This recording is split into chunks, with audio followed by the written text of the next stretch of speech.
కువైట్‌లో, దుబాయ్‌లో 1,00,000 దిర్హాములు అంటే మనకి ఇక్కడ 30,00,000, 35,00,000 దాకా ఉంటుంది. అంటే ఒక రోజు మన దగ్గర రూ. 22 ఉండొచ్చు, ఒక రోజు 27 ఉండొచ్చు అట్లాగే.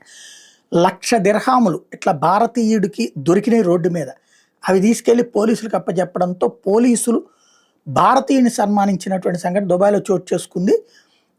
అల్ Rafa police station director colonel Ahmed Obaid bin Hudaiba, deputy director colonel Saleh Hassan Al Marzouqi, customer happiness విభాగాధిపతి captain Ali Haj Al Balushi కలిసి మొహానీ అనే భారతీయుని సన్మానించారు.